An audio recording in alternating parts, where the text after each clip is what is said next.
pero de todas maneras estamos invitados. Acuérdese, la conferencia en esta ocasión es la persona y la obra de Yahweh, Dios Padre.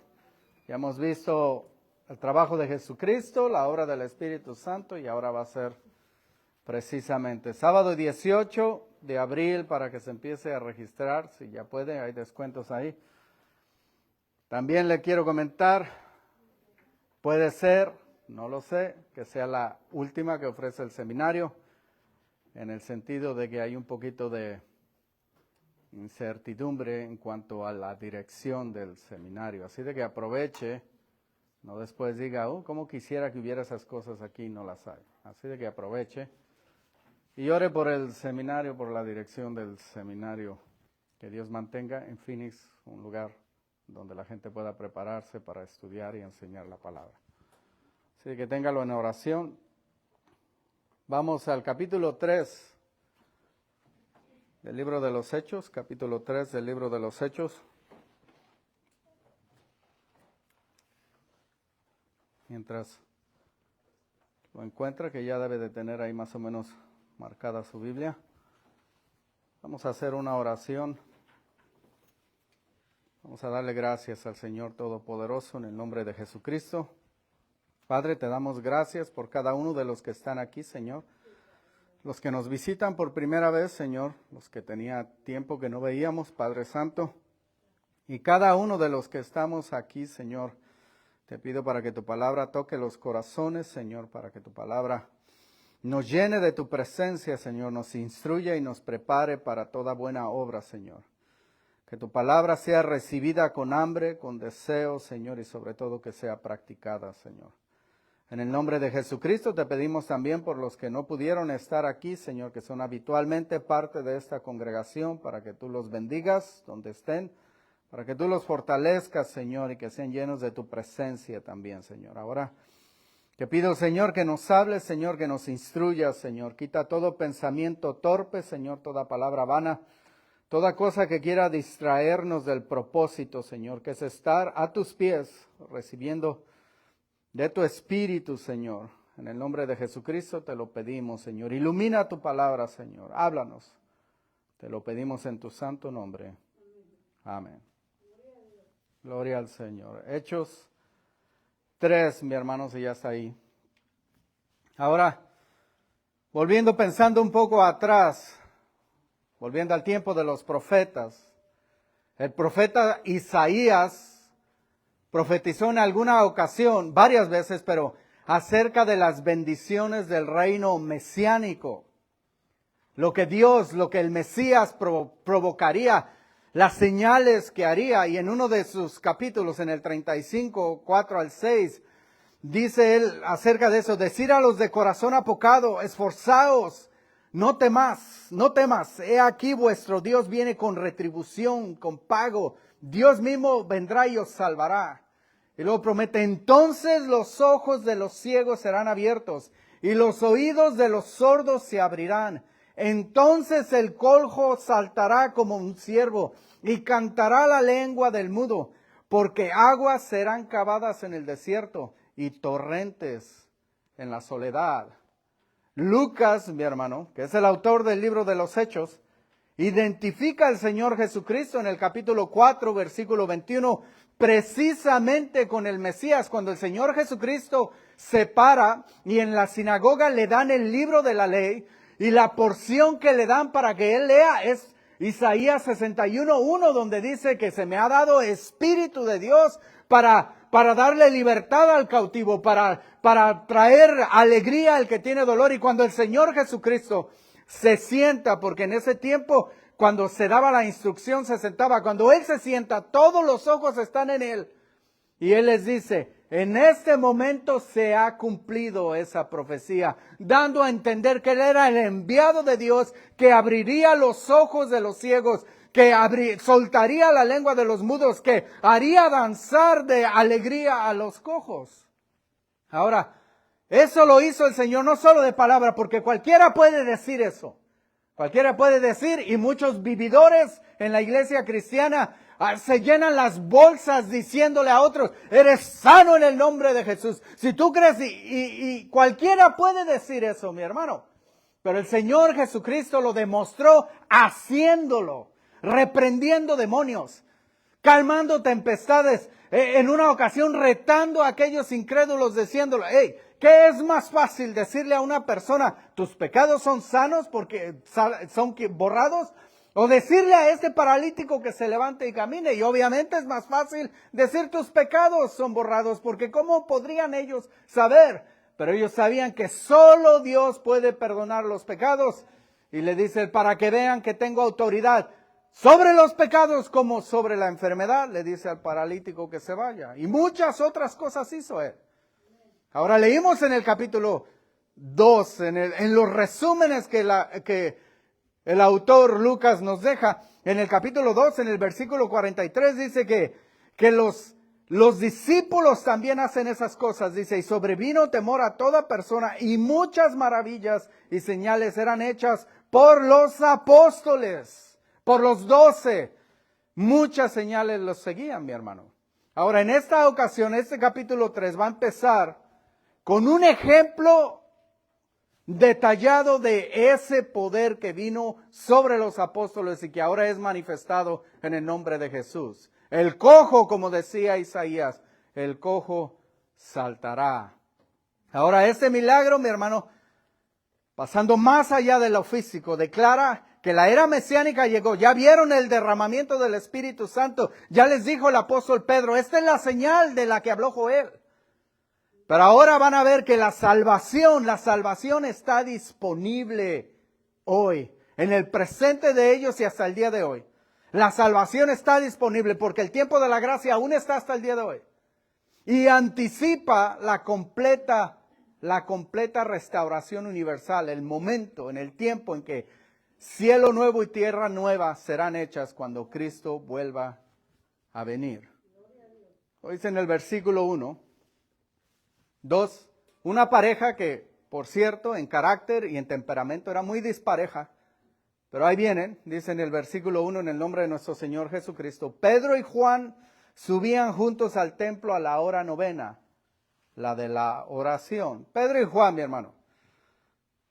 Si hemos leído a través de los evangelios, tienen características opuestas a veces, pero unidos bajo el poder del Espíritu Santo en el trabajo del evangelio. Pedro era tosco. Juan era sensible, Pedro era atrabancado, diríamos, para todo quería correr, hacer, deshacer, hablar. Y Juan era pasivo, reflexionaba más. Pedro era hablador, el otro era callado. Pedro era más realista, el otro era un soñador. Esa es la verdad, no sé con quién se identifique usted. Uno era, mi hermano, místico y el otro era más realista, más trabajador. Uno era más rápido para correr y se lo recuerda a usted, pero el otro le recuerda a usted que él era más valiente. Tú me ganaste a llegar, Juan, pero yo me metí primero a la tumba. Dos personas diferentes. ¿Y por qué le digo esto? Porque las personas en Cristo, Dios puede usarnos y nos usa de manera diferente. A veces alguien que puede sentir, pues no sé cuál es mi don o no quepo en este lugar. No, precisamente porque usted es diferente y porque tiene algo que los demás no tenemos, es que Dios la puso en esta congregación. Hay un dicho que dice, Dios los hace y ellos se juntan.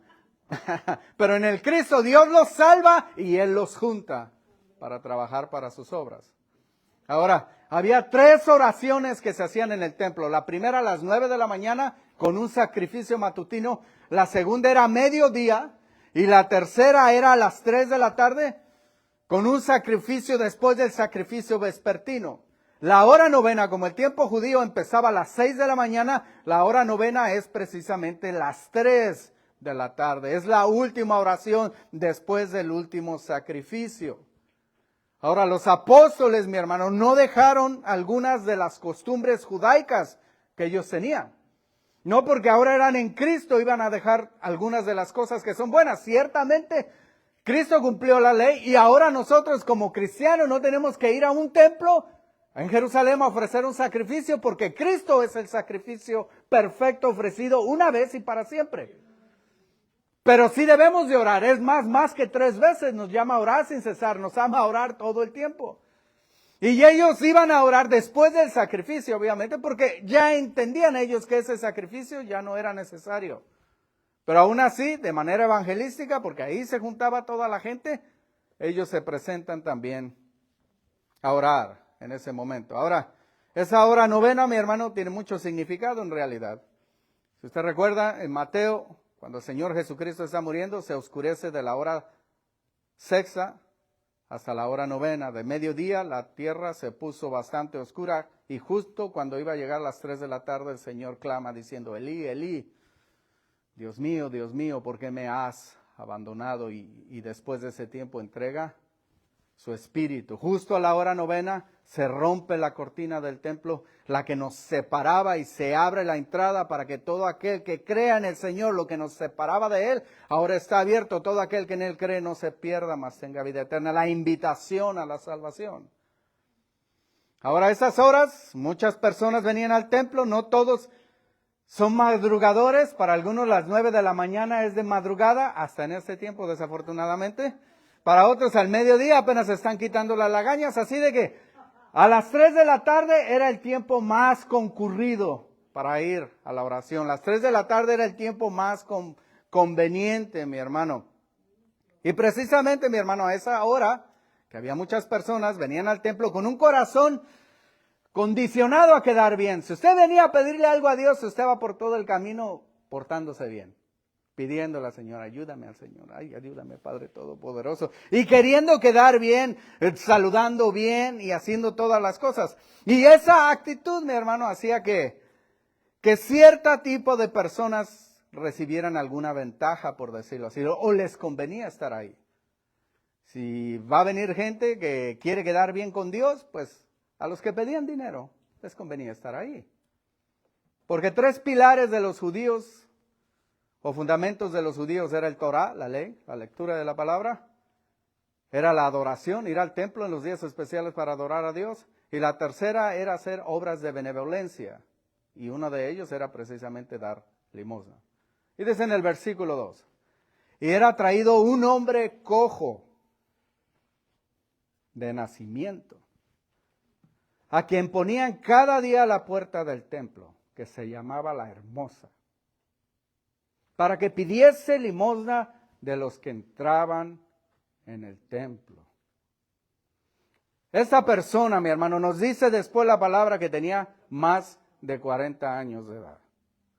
Cuando este niño nació, mi hermano, esta es una de las historias más favoritas para mí, así que disculpa si me entretengo.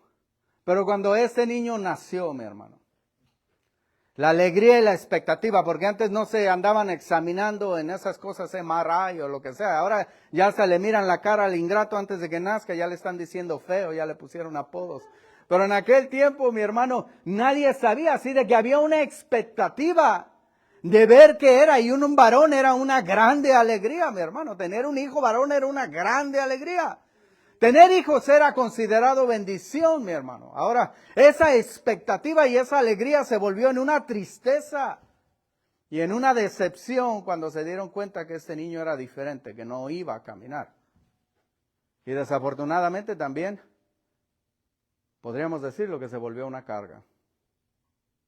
Lo que dicen ahí, era traído, era porque no podía. Alguien lo tenía que levantar y traerlo al lugar. Se volvió una carga. Considerando la condición cultural y económica y supersticiosa de ese tiempo, esa carga era mucho mayor. La mayoría de las gentes era pobre, la mayoría de las gentes dependía del trabajo manual, en la agricultura, en el campo. Tener un hijo así es imposible, ya no va a trabajar, ¿qué puede hacer? No había trabajos de secretaria.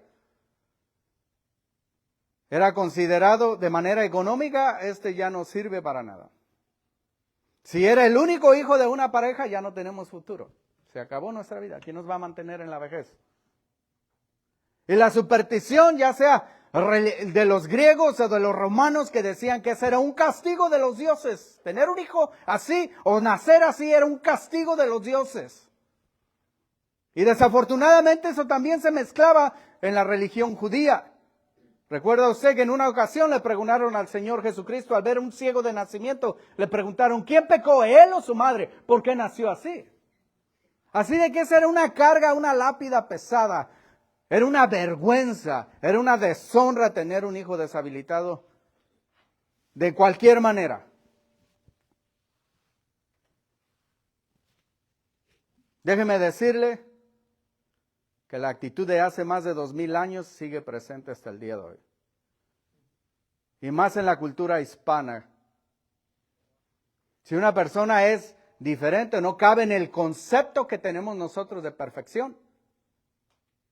Es de burla, de abandono, nos da vergüenza. En un restaurante, en alguien que está ahí comiendo diferente, no queremos ni voltear. Así de que somos culpables igual que ellos. Todo ese peso, una carga pesada. Y él, obviamente, entendió muchas cosas de niño. Que no podía correr, que nunca iba a correr, que nunca iba a jugar con los demás. Y de cierta manera que no podría participar de la vida activa religiosa de la ciudad. Si él haya sido levita, que no dice aquí, pero descendiente de Leví, si él haya sido descendiente de Leví, el libro de Levítico, si usted está leyendo, prohibía que ellos sirvieran en el templo. Esas palabras se me hacen bastante crueles. Dios es Dios. Dios es Dios y Él sabe todas las cosas. Probablemente hay algo que yo no entiendo ahí. Él está demostrando que Él es santo y perfecto y que nada es imperfecto. Alguien puede decir, pero Señor, tú lo hiciste así. Pero me regreso porque no entiendo esas cosas. Pero no podría jamás servir en el templo. Y hasta David en una ocasión dice que él entra al templo sin mirar a los que están ahí para no avergonzarse, a los que pedían limosna, a los que estaban minusválidos. Él entendió esas cosas. Nunca entró al templo. Nunca pudo participar de nada. 40 años. Probablemente pensó, nunca me voy a casar, nunca voy a tener hijos, nunca nada. Su vida y su única esperanza para sobrevivir era la bondad de los demás, de los que lo llevaban y de los que daban monedas, mi hermano, para traerlo, para pedir dinero todos los días, probablemente casi 40 años, ya que pudo ser más grandecito. Esa era su rutina, ese era su ciclo, ese era su ciclo. Ahora este lugar era un buen lugar, mi hermano. El templo, la puerta, la hermosa, solo Lucas le llama así, probablemente era el apodo que le tenían. Los historiadores, Josefo y la historia, el Mishnah, que dicen el nombre de cada una de las puertas, cada puerta tenía su nombre, no menciona ninguna que se llame así, la hermosa. Pero hay una que le decían la entrada de Nicanor, porque es de bronce, era grandísima, medía más de 75 pies de alto, era la más cara, era la más bonita. Las otras entradas eran más pequeñas y aunque estaban adornadas de plata y de oro, esta valía mucho más porque era de bronce sólido. 75 pies, esos son como 12 más o menos. No quiero estirarme mucho porque me desfajo y se me va a ver el six pack, pero más o menos por ahí. 75 pies, unos portones grandísimos que se ocupaba 20 personas para abrirlos y cerrarlos cada mañana y cada tarde. Le decían el tiempo de Nicanor porque cuando ese Nicador lo traía y venía en un barco, el barco iba a naufragar y se agarró pidiendo y dijo, Señor, si no me das la oportunidad de llevar esto, que me hunda junto con él, con la puerta. Y el barco no se hundió y por eso le empezaron a decir así, la puerta de Nicanor. Ahora fíjese el contraste, la belleza de esa puerta y la pobre miseria de este varón sentado ahí junto a ella. Ahora era un buen lugar, le digo, porque esa puerta, aparte de bonita, toda la gente la quería ver, era por donde más se querían subir, era la más fácil, la otra tenía muchos escalones, el templo estaba en un lugar alto. Y aparte era la entrada que llevaba al atrio de los gentiles. Y a veces la gente que quería conocer a Dios son más amables que los que ya tienen años en la iglesia. Son más celosos de buenas obras que los que ya, ellos creen que ya la tienen simplemente por por tener 20 años en la iglesia. La gente nueva quiere leer más la Biblia, quiere más hacer. Esos gentiles que visitaban ahí probablemente soltaban más moneditas. Y luego esa entrada llevaba a la otra, que era el atrio de las mujeres. Y la verdad es que quizás las mujeres son más bondadosas que los hombres. Yo recuerdo mi abuelita, cada que iba a Guadalajara, donde quiera había señoras pidiendo dinero ahí en el centro. Y donde quiera abría su bolsita y abría su bolsita y le decía a mi abuelo, vámonos mujer, nunca vas a acabar de darles, no te va a alcanzar el dinero para darle a todas. Y mi abuelita se molestaba, ¿y qué? Yo le quiero dar. Mi abuelo pasaba rápido y si le daba a alguno le decía, toma para tu copa, ya sé dónde te la vas a gastar, les decía. Ahí está este señor en el mejor lugar para recibir dinero. Pero 40 años en esa posición, su corazón estaba apagado. Dice el versículo 3. Cuando vio a Pedro y a Juan que iban a entrar en el templo, le rogaba que le diesen limosna. Se percata de la presencia de los apóstoles, mi hermano. No es que los está mirando. La palabra no es como cuando alguien mira a alguien detenidamente. No. Se percata de la presencia de ellos. Y como un disco rayado, si usted no sabe qué es eso porque está demasiado joven, pregunte. Empieza a pedir una limosnita, una limosnita, una limosnita, una limosnita. Lo que dice ahí está, pide. Necesariamente no los está viendo, mi hermano. Esa persona no está solamente pobre de dinero, pero también de espíritu, mi hermano. Ya no tiene ninguna esperanza, mi hermano. Está en la bancarrota, quebrantado totalmente. Está en ese lugar pidiendo porque tiene que pedir, pero está pidiendo por pedir necesariamente, físicamente quebrantado, económicamente quebrantado, espiritualmente quebrantado. Y quizás en su corazón se sentía olvidado por el Dios del templo en el cual se ponía a pedir. Imagínense usted, póngase en los pies de esa persona, por decirlo así.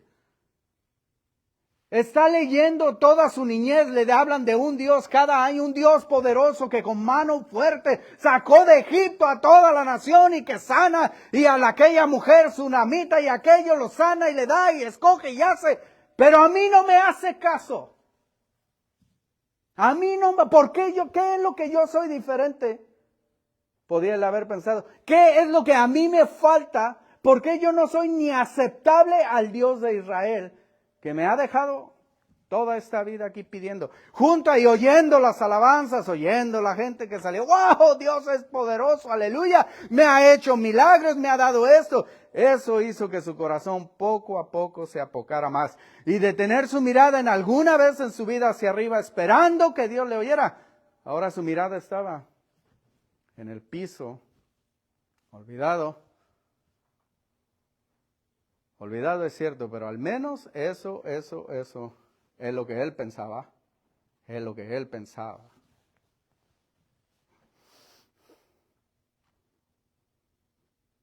Algo iba a cambiar ese día. Solo pedía unas cuantas monedas, pero iba a recibir mucho más. Versículo 4.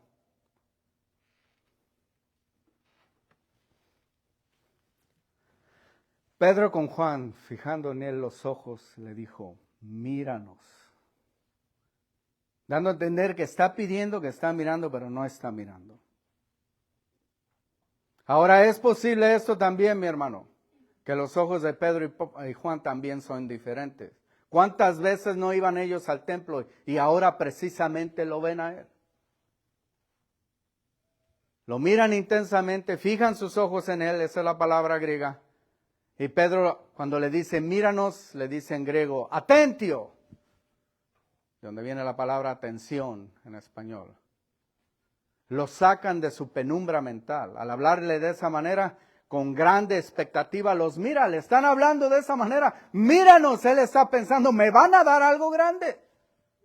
El 5 dice, entonces les estuvo atento, esperando recibir de ellos algo. Los mira, le dicen de esa manera, de seguro me van a dar algo mejor de lo que me han dado.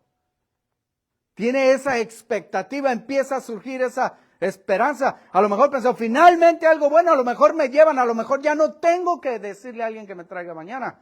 Pero las primeras palabras que le dice Pedro son una gran decepción a su corazón. Mas Pedro dijo, no tengo plata ni oro. ¡Guau!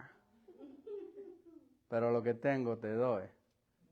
Dice, mírame. ¿Y yo qué es lo que ocupo, compa? Yo ocupo dinero. ¿Qué me puedes dar que no ocupe yo? Así es como él estaba pensando. Lo que yo ocupo es cash. No que, mírame, no tienes nada. Sea por la circunstancia o por decisión propia, ese día los apóstoles no traían nada. La frase de mi hermano está escrita de manera que enfatiza que lo que el hombre creía necesitar, lo pone en contraste con lo que el hombre de verdad necesitaba.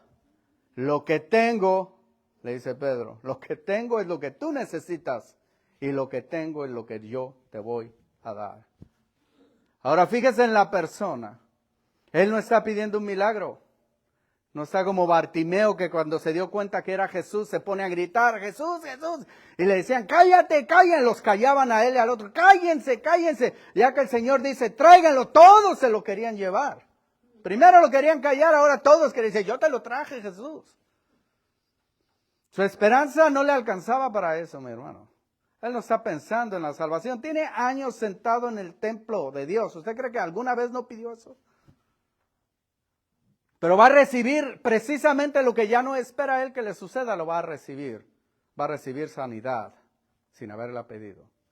Y ese es un espejo, mi hermano, soterológico de la humanidad. Estamos lisiados por el pecado. Somos incapaces nosotros mismos de cambiar esa situación. Estamos atados, no hay nada que nosotros mismos podamos hacer. Podemos cortarnos el pelo, mi hermano, podemos... Ustedes, pintarse las uñas si quieren, no es pecado. Podemos hacer tantas cosas para vernos mejor por fuera. Aunque el chango se vista de seda, dicen algunos, chango se queda, pero de todas maneras sí da un cambio diferente el chango. Pero por dentro, ¿quién nos puede limpiar? Nada, absolutamente nada, mi hermano. Nada se puede hacer por lo que de verdad necesita cambiarse. Ese Señor nos representa a todos. Pero Dios, en su gracia, es el que nos busca y nos llama y nos salva. Ellos le están diciendo, míranos. Él es el que hace todas las cosas y nos da mucho más de lo que podemos imaginar. El resto del 6 dice, en el nombre de Jesucristo de Nazaret, levántate y anda.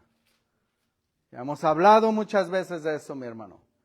Que cuando la Biblia dice eso en el mundo antiguo, en el nombre de, no está hablando nomás de las letras, mi hermano. Del vocablo, hasta se pelean si es Yeshua, si es Yahashua, si es esto. ¡Qué tontería! Discutir por vocales. Y olvidarse del espíritu de la letra. Se comportan como los fariseos cuando dicen que aman a Yeshua. Discutiendo por cosas, mi hermano, por fábulas hebraicas y de todo. Acuérdese que representa a la persona. Cuando habla del nombre, representa a la persona, el poder y la majestad del Hijo de Dios. Eso de Jesús de Nazaret lo identifica.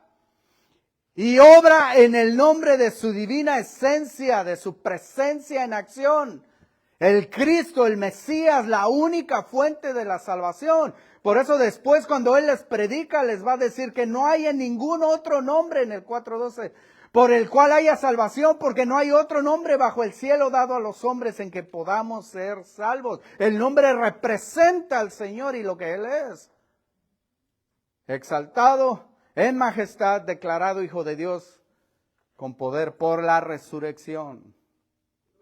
El Señor, cuando Él sanaba, nomás les decía, ¿quieres que sea sano? Y lo hacía. Porque lo estaba haciendo por Él y en Él, para gloria del Padre. Pedro lo hace en el nombre de Jesús porque está usando el poder y la gracia del Señor Jesús. Pedro le dice con convicción, le ordena, entendiendo usted eso, porque cualquiera, le digo, puede decir en el nombre de Jesús, y ojalá no sea un demonio que luego le diga, Jesús lo conozco, pero ¿tú quién eres? Y te deje todo rasguñado. Cualquiera puede decir esas palabras, no es una conjuración mágica, es la persona. Si Él te representa y tú lo representas a Él, hay poder. Si Él no te conoce, puedes decir lo que quieras. Pedro con convicción le ordena, levántate y anda.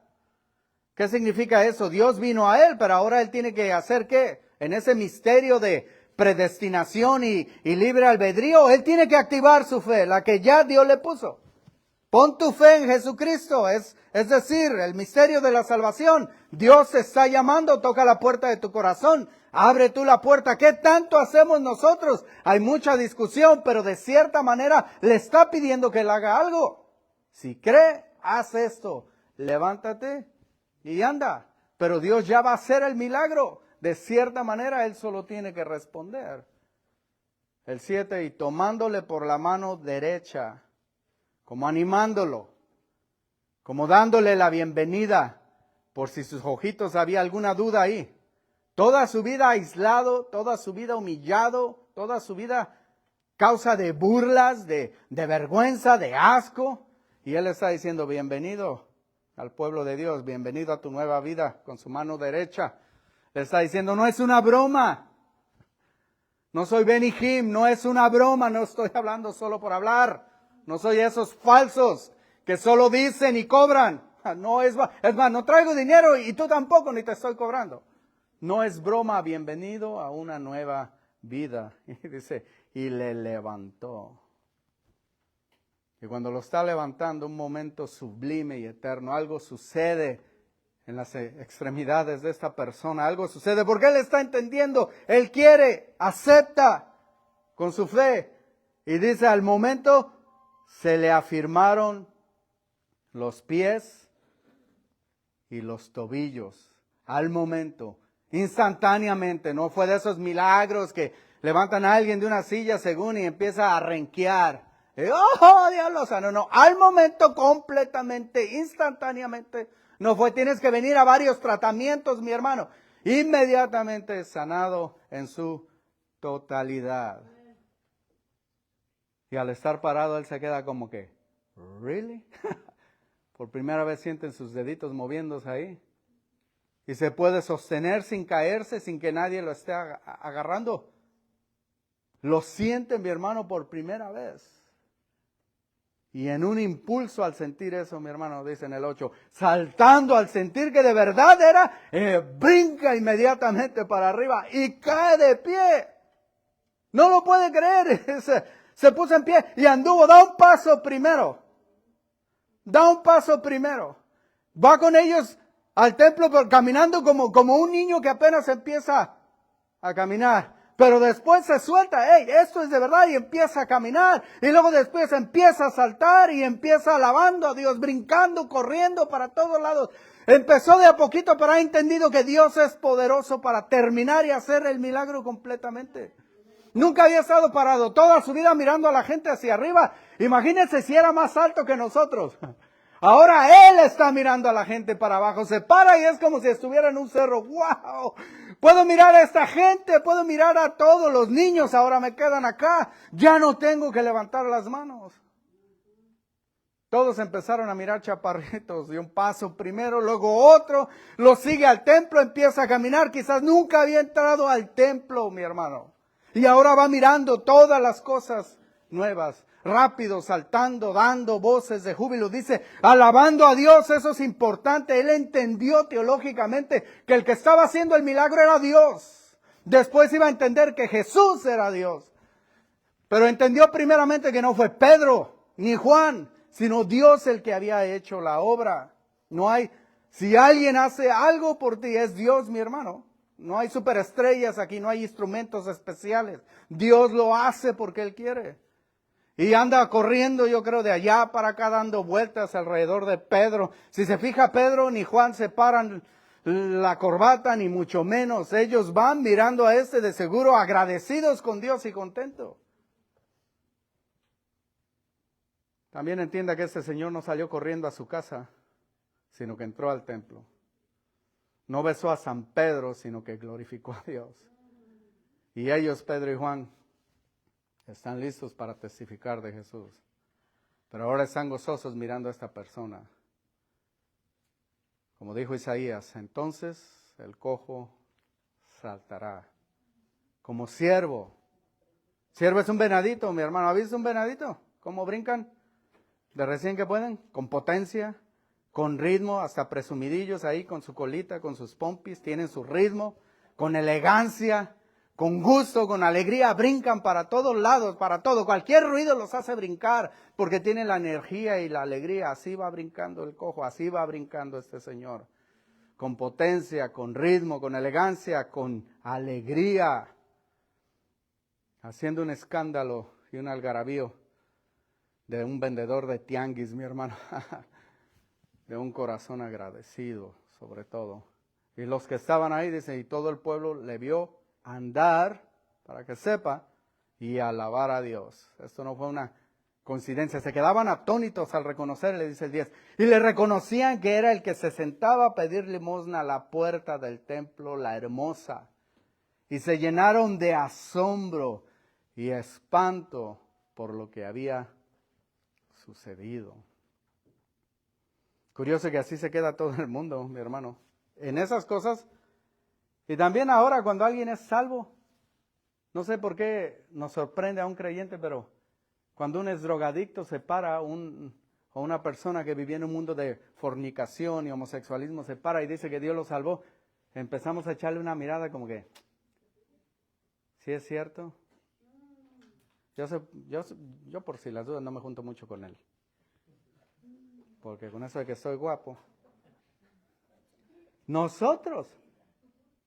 Y luego vienen los celosos y los envidiosos, que según le piden a Dios que Dios te sane, pero en realidad están satisfechos de verte así. Porque es más fácil tener misericordia del desvalido que gozarte con el que Dios ha levantado. Se quedan atónitos por el milagro. Sabían, él es ciego desde nacimiento. Cojo. Y era ciego también, pero ya no, ya mira al Señor. Celosos algunos, incrédulos otros, y va a haber algunos maldosos que después van a venir a atacar a la iglesia. Este milagro en el templo de Cana, que Jesús es el que dijo, y que el tiempo de salvación llegó. El tiempo de Isaías 55, la invitación, la gran invitación, venir a comer, aunque no tengas dinero. ¿Por qué trabajas en lo que no es dinero? Dice el Señor. Venir que yo te voy a dar, te voy a saciar. Hoy es el día de salvación, escucha y recibe, ser renovado. ¿Para qué quieres morir? Si Dios ha dispuesto el camino para que tú encuentres la salvación. Es más que sanidad física, mi hermano. Es más que sanidad física. El Señor dijo, ¿de qué sirve estar sano totalmente físicamente si al final te vas a ir al infierno? Es mejor llegar al cielo cojo, manco, ciego. Esto es más que eso, mi hermano. Es redención, es restauración, es aceptación. Así como por fin Él podía entrar al templo y participar de todo. Es adopción, es santificación, es la bienvenida, porque todo el que en Él creyere es hecho hijo de Dios. Todo el que en Él creyere. Él vino a los suyos, mas los suyos dijeron no. Mas a todo aquel que ha creído en Él, Dios le ha dado potestad de ser hecho hijo de Dios. No por sangre, ni por voluntad de carne, no es por obras, ni por tus sacrificios, sino por fe, sino por obra de Dios en aquel que pone su fe en Jesucristo, el Hijo de Dios. Los milagros serán para hoy, mi hermano.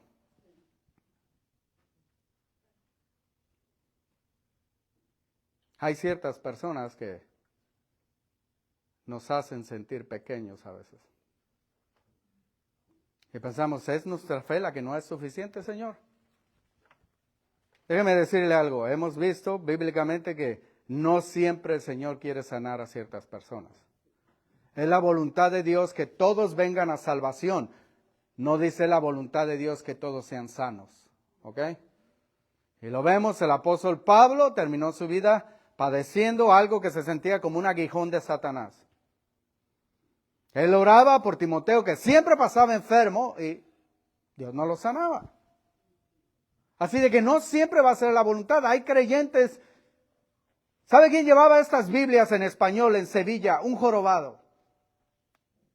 Y decían, los jorobados es un castigo de Dios, traen un demonio ahí en la espalda. ¿Usted cree que él no le pedía a Dios, sáname, Señor? Pero él entendió, eso no es la voluntad de Dios. La voluntad de Dios, ¿sabe cuál era? Que se ponía las Biblias en su joroba. Y como todos tenían miedo a tocarlo, no vaya a ser que me infecte y tenga yo un hijo jorobado, él pasaba todos los días con Biblias hasta que alguien dijo, este ya pasa demasiadas veces. ¿Qué negocio trae este jorobado? Y lo agarraron y lo quemaron en la hoguera. Era de Sevilla. Después entra el cargo de conciencia y hay una calle ahí que pasa por la catedral que se llama Miguelito, era su nombre. Muchos de ellos eran así, mi hermano, ciegos, escribiendo himnos que tocan no solo el corazón de Dios, sino de las personas que lo cantan, mi hermano. Hay una señora que se llama Tada, Erickson Tada. Era clavadista, muy guapa, estaba lista para las Olimpiadas. En un clavado que dio se pega en el cuello y queda paralítica del cuello para abajo. Toda su vida ha sido así. La humillación de muchos que la presentaba, porque si eres famoso, quieren orar por ti y que seas sana para que digan, este pastor, oh wow, qué unción tiene. Y solo salía amargada de esos lugares. Amargada porque no se levantaba y ella decía, entonces es mi fe porque luego es tu culpa. Yo sí creo que Dios te puede sanar, pero si tú no te sanas es tu culpa. Tienes un pecado escondido. Así son esos crueles. Después de que te roban el dinero, te echan la culpa. Dios tiene un lugar especial para todos y cada uno de ellos, pero hay un lugar más horrendo para que usó el nombre de Dios para llenar sus bolsas. Así de que ella salía llorando de esos lugares hasta que entendió, este no es el propósito de Dios para mí. Y ahora tiene años sirviéndole al Señor ahí. Ha pasado por cáncer muchas veces. Está incapacitada. Le dio al Señor un esposo especial que ha estado con ella sin importar esas situaciones. Sigue predicando el Evangelio todos los días. Tiene un programa de radio, visita. Abrió lugares, llevan sillas de ruedas para discapacitados en lugares donde no hay dinero. Si ella haya sido campeona olímpica, probablemente lo único que supiéramos de ella. Pero porque terminó enferma en esa situación incambiable, la gracia de Dios se ha manifestado a través de ella. ¿Será que nos falta fe, mi hermano? ¿Que no vemos esos milagros en ese día? Decían algunos hermanos en África, lo que pasa, porque allá se hacen muchos milagros, y dice, lo que pasa ustedes en Estados Unidos tienen el 911. Nosotros no tenemos recursos más que acudir a la fe. ¿Será que nos falta fe a veces, mi hermano? ¿O será este nuestro problema? Tomás Aquinas, un escritor de la iglesia, en una ocasión entró a la Basílica de San Pedro después de que la habían hecho allá en Roma.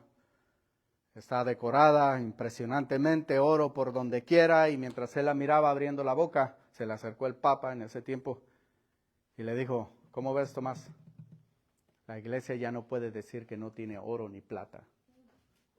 Y Tomás le dijo, bueno, tampoco le puede decir al cojo, levántate y anda. ¿Será que nos hemos llenado tanto de materialismo, mi hermano, que se nos ha olvidado totalmente depender de Dios? ¿O será que lo usamos como última alternativa cuando debiera de ser la primera? La pregunta es, ¿de verdad queremos milagros, mi hermano? ¿De verdad queremos o soportaríamos las consecuencias de ver un milagro radical que cambiaría la vida no solo del enfermo, sino la de nosotros? That's a good question. Porque si esa es nuestra excusa para pasar por la vida y Dios nos la quita, ¿qué haríamos? ¿De verdad en nuestro corazón queremos ese milagro? Esta historia es práctica también, mi hermano. No solo representa la salvación, pero también es práctica en que nos llama al cuidado y benevolencia a los que están necesitados físicamente, mi hermano. Más que monedas, algo personal, porque es muy fácil donar dinero a un lugar donde cuidan a personas minusválidas, a ancianos. Eso lo hacen hasta los que no creen en Dios. Pero lo que Dios nos llama es que nos envuelvamos íntimamente con esas personas.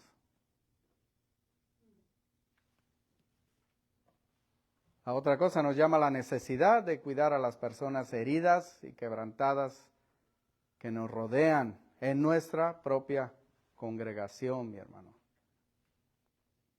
A veces el que está mal físicamente nos vamos de lado. Y hay veces que personas, esta nunca habla. ¿Por qué no le preguntas por qué nunca habla? Y esa se viste bien raro. ¿Por qué no te acercas a ver qué es lo que motiva a su corazón? Está pidiendo, a lo mejor llamando atención con la forma en que se viste. ¿O va a seguir siendo la iglesia e ignorando a sus propias víctimas? Es una advertencia también. Es posible ser religiosos e ignorar las necesidades justo delante de tus ojos, mi hermano. Los profetas, esa era su queja, Isaías, Amós, Miqueas, el Señor les decía, no quiero que me traigan adornos al templo, sus coros, sus músicas. Entran al lugar a sentarse en los mejores lugares mientras pisotean y atropean al pobre, a la viuda, al desvalido. Quieren ofrecerme ayunos sagrados, quiero que ayunen de sus pleitos, de sus envidias, de su hipocresía. Es más, les dicen a Amós, detesto sus fiestas, no quiero sus mugrosas fiestas, no me hagan celebraciones más en la iglesia. ¿Ustedes creen que yo no puedo recibir ofrenda y recogerla de cualquier lugar? Lo que quiero es que vivan justamente. O en Miqueas 6:8, Dios ya te ha dicho lo que necesitas, teme a Dios. Haz justicia a tu semejante. Ahora fíjese también, el cuidado personal de los apóstoles. Hace ratito hicieron una iglesia de 3,000 y ahora se están fijando en uno.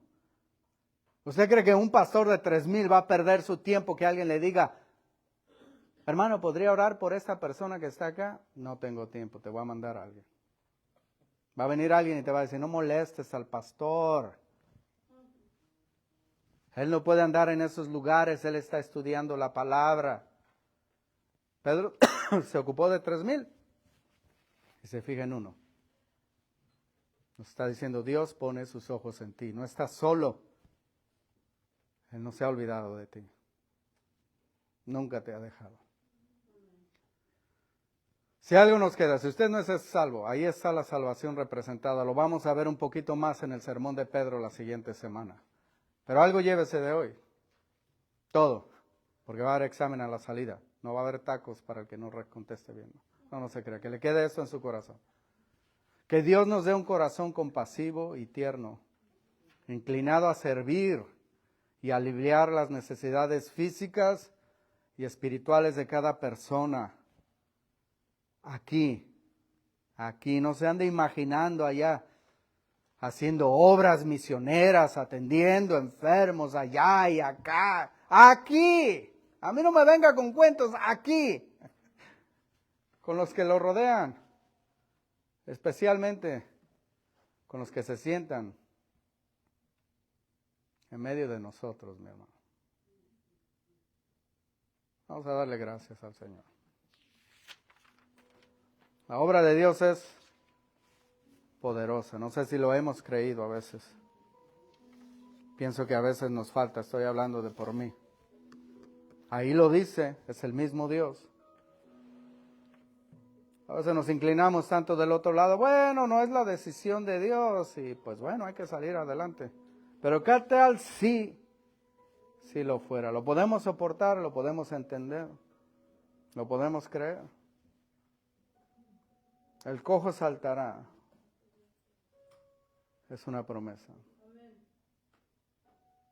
Que Dios nos prepare esta congregación a ser un pueblo misericordioso para ayudar tanto al que sufre dependencias físicas como a los que los cuidan, como a los que están ahí constantemente. Que seamos así como el apóstol Pedro, dispuestos a tender la mano. En el nombre de Jesús. Porque ¿qué significado tiene esta vida? ¿Para qué nos deja el Señor después de ser salvos? Para servirle a Él, para servir al prójimo. Damos gracias, Padre Todopoderoso, en el nombre de Jesús, Señor, por los pensamientos de nuestro corazón. Cuando terminamos mirando hacia abajo, Señor, creyendo y preguntándonos, ¿por qué no sucede esto aquí? Cuando sentimos las ganas de pedir disculpa por alguien por el cual sentimos que no tenemos el poder para orar y que se ha levantado. Esa es la verdad, nosotros no lo tenemos, lo tienes tú. Ayúdanos, Señor, a ser compasivos. Crea en nosotros un corazón tierno que se fije en aquel, en aquella que sufren, Señor. En el nombre de Jesús te lo pedimos, Señor. Que tu gracia y tu Espíritu Santo transforme nuestras actitudes a ser un pueblo así, como tú confesaste, no vine a ser servido, sino a servir y a dar mi vida en rescate por muchos. Que esa sea nuestra actitud, Señor, la de servir y a poner nuestras vidas al servicio tuyo y de otros, Señor. Te lo pedimos en tu santo nombre. Te damos gracias, Señor, por cada uno de los que están aquí, Señor. Te damos gracias, Padre, por la forma que nos hablas, Señor, las heridas que dejas, Señor, la enseñanza que dejas, Señor. Que cada uno salgamos de este lugar atónitos, asombrados, agradecidos, porque el milagro más grande que cada uno de nosotros pueda recibir es la salvación. Te damos gracias, Señor, que un pecador como nosotros, finito, pueda ser transformado para vivir eternamente y ser hecho hijo de Dios. Damos gracias, Señor, por cada uno de los que vinieron, Señor, los que nos visitaron por primera vez, Señor. Que cada plegaria, Señor, cada ruego, cada oración haya sido escuchada, Señor, que sea contestada mucho más de lo que nosotros hayamos pedido, que sea contestada conforme no a lo que nosotros podemos imaginar, sino a lo que tú, en tu misericordia y compasión puedes dar, Señor. En el nombre de Jesús te lo pedimos, Señor. Ayúdanos en esta semana, Señor, a vivir más cerca de ti, a caminar de una manera más íntima, Señor, más cercana, a poner nuestras vidas al servicio de ti, Señor, y del prójimo, Señor. Ayúdanos a ser cada vez más como tú, Señor. En el trabajo, Señor, en la escuela, Señor, ayúdanos a hacer las cosas con integridad, Señor, con sabiduría. Que nuestro salario nos sirva para vivir dignamente, Señor. Que tengamos la habilidad de retener lo bueno, Señor, y desechar lo malo. En el nombre de Jesucristo te lo pedimos, Señor. Por último, Padre Santo, Señor, que bendice la ofrenda, Señor, bendice al dador, Padre. Multiplícala, Señor, que rinda. Y de la misma manera que sea usada en temor, en gracia, Señor. Te lo pedimos en tu santo nombre. Bendito seas. Amén.